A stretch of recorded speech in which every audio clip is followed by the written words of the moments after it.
فالفيردي خطيرة فينيسيوس جونيور أرضية جول بابا جول.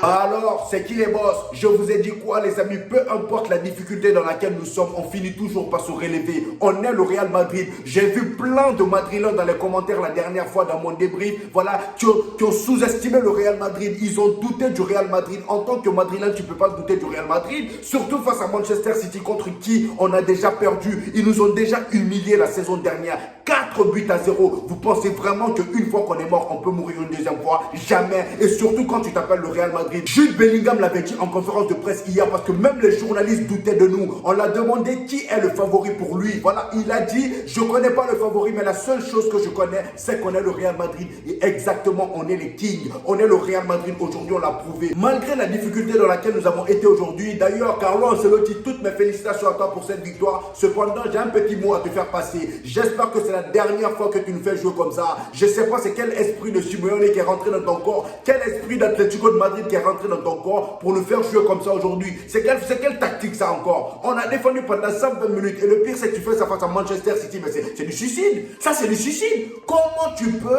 jouer défensivement comme ça? Hein? Il n'y avait aucune attaque. La deuxième mi-temps d'ailleurs, il n'y avait aucun attaquant. Il n'y avait aucun attaquant. La prolongation, j'en parle même pas. Du moment où il a sorti Vinicius, je me suis dit, c'est bon. Là, il veut aller au tir au but. Mais ça, c'est pas possible. C'est pas possible, Carlo Ancelotti. Heureusement d'ailleurs qu'on a bien défendu. Heureusement qu'on avait un grand Looney. Sinon, sans ça, on allait se faire goumer. On allait se faire goumer parce que la façon dont Manchester City, ils ont eu des occasions là. Les tirs qui nous lâchaient là. S'il n'y avait pas un bon Looney, les gars, franchement, je pense que là, on aurait été éliminés. Dites-vous que Manchester City, ils ont tiré 34 fois sur notre goal. Ils ont allumé notre goal 34 fois. Looney, le pauvre, je pense que lui, ses mains là, il va mettre dans du javel. Il va détendre ça. Il faut qu'on le masse les mains parce que là, ce n'est pas possible. Le gars, aujourd'hui, il a été monstrueux. 34 tirs, les amis, sur le goal du Real Madrid. Et nous, on a tiré combien de fois? 8 fois. Tellement on n'attaquait pas. Tellement on n'attaquait pas, 8 fois seulement. Et le pire, c'est les corners. Ils ont eu combien de corners à Manchester City? Ils ont eu 18 corners dans le match et on a eu un seul corner. C'est quoi ça? C'est quoi ça? Déjà ça montre à quel point les gars, ils avaient le ballon, ils avaient le contrôle de la balle. Nous, on n'attaquait pas, on ne pressait pas, on était là, voilà, en bloc bas. On était bien alignés, ça c'est vraiment pas mal. Voilà, malgré le fait qu'on n'a pas beaucoup attaqué, mais franchement défensivement on a été au top, on était très bien alignés, voilà, mais cependant on n'allait pas les presser, ça, quand tu fais ça face à Manchester City, c'est comme leur donner un fouet pour te fouetter, voilà, et ça on l'a vu aujourd'hui. Carlo Ancelotti, peut-être que toi avec ton chewing-gum t'es détendu, mais nous on stressait, moi j'ai failli me chier dessus. Parce que jusqu'à la dernière minute, j'étais pas tranquille. Surtout l'action où Nacho a failli nous foutre dans la merde. Là. Son CSC qu'il a failli faire. Je dis, mais attends, Nacho, Looney, il a fait tout ça pour que toi, tu viennes faire un CSC bidon. Pour que toi, tu viennes faire un truc bizarre. Franchement, heureusement que tu t'es rattrapé, sinon là, j'allais t'insulter moi-même. Et le pire, c'est que dans le match, j'avais l'impression que Carlo Ancelotti, tu voulais pas faire de changement. Franchement, j'ai comme l'impression que tu attends toujours qu'on se... Et le pire, c'est que j'ai remarqué ça.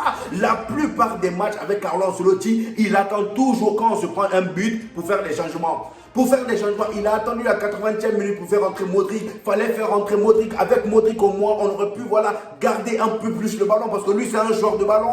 Voilà. Mais mon gars, t'es là, on se fait dominer comme ça. Au lieu de faire changement, t'es là, tu continues à regarder, croquer ton chewing-gum. Je t'ai dit, toi, je vais te confisquer ton chewing-gum là un jour. Je vais te confisquer ça si ça peut te remettre les idées en place. Cependant, je sais que le jour est mal choisi pour te gronder, mais c'était juste une petite remarque, Carlo Ancelotti. Merci pour la victoire. Heureusement qu'on a tenu jusqu'au bout parce que tu avais des guerriers aujourd'hui. Tu avais Carvajal aujourd'hui qui était vraiment à son prime. Ce gars-là, je ne sais pas. Lui, parfois, il est à son prime. Parfois, il est gaze. Je ne sais pas, moi, Carvajal. Franchement, aujourd'hui, il a été impeccable.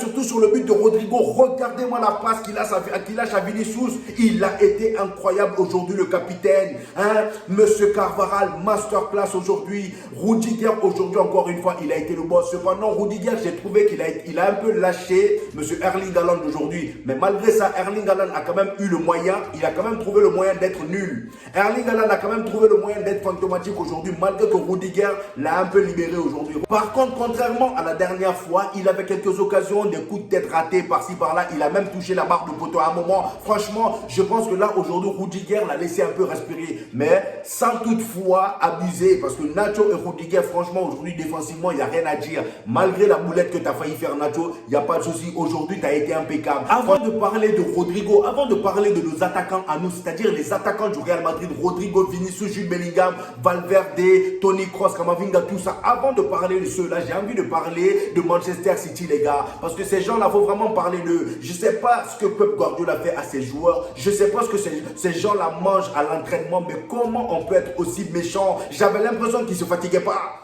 J'avais l'impression qu'ils ne se fatiguaient pas. 120 minutes, ils nous ont fait courir.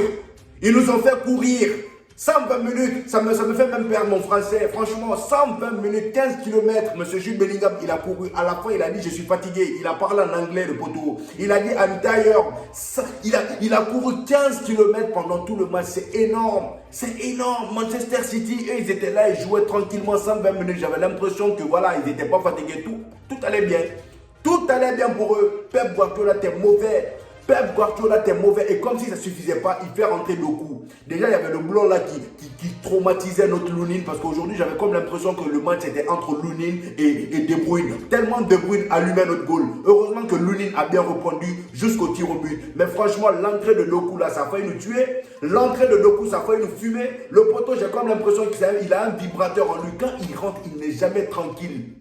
Si lui, il avait commencé le match, heureusement qu'on a commencé avec l'alcoolique, hein, Monsieur Jacques-Daniel Grealish. Heureusement que Daniel Grealish a commencé. Sinon, les gars, si Doku avait commencé, on était dans la merde. Parce que lui, en 4 minutes, ce qu'il a fait là, les gars, c'est terrible.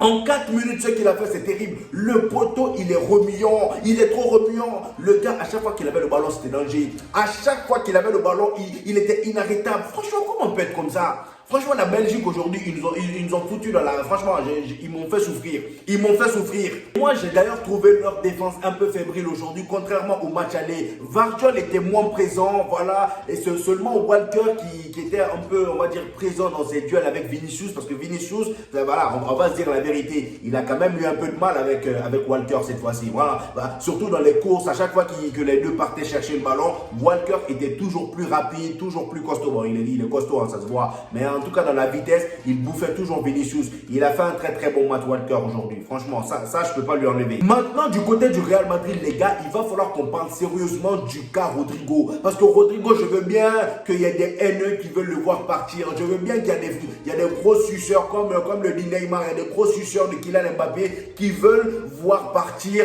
Monsieur Rodrigo en faveur de Kylian Mbappé. Mais au bout d'un moment, est-ce que ça va dans la tête? Est-ce que ça va dans la tête? Dites-moi. Parce que franchement, Rodrigo, depuis qu'il est au Real Madrid, c'est, on va dire, l'un des joueurs qui est toujours présent dans les grands rendez-vous. Est-ce que vous voyez un peu tous les matchs de Ligue des Champions que le Real Madrid a joué ces dernières années? Rodrigo, il est toujours présent. Rodrigo, il est toujours présent. Pour moi, de toute façon, Rodrigo et Vinicius, ce sont les meilleurs jeunes de leur génération. Ah, tu rajoutes Valverde à ça. C'est les meilleurs jeunes de leur génération. Rodrigo, il est dans les meilleurs buteurs de Ligue des Champions à son jeune âge. Est-ce que vous vous rendez compte? Même des Fernando Torres ne sont pas à son niveau à 23 ans, les amis. Est-ce que vous vous rendez compte de la dinguerie? Regardez-moi un peu la stat de malade. Rodrigo, seulement âgé de 23 ans, est impliqué sur 30 buts en Ligue des Champions avec le Real Madrid. 49 matchs, 20 buts et 10 passes décisives. C'est monstrueux. C'est monstrueux. Et pendant ce temps, Erling Haaland, que tout le monde défendait pour le Ballon d'Or, y compris moi, voilà, moi j'étais le premier à militer pour lui face à Lionel Messi. Mais regardez lui aussi comment il lui fait honte. Regardez ce que Erling Haaland... Franchement, la saison dernière, Erling Haaland, on t'a reproché d'être fantomatique dans les phases finales. Mais là encore, t'es encore pire. T'es encore pire jusqu'à t'être éliminé. Franchement, regardez un peu la stat de malade.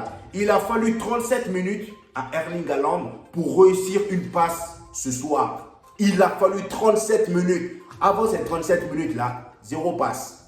Zéro passe. C'est une dinguerie.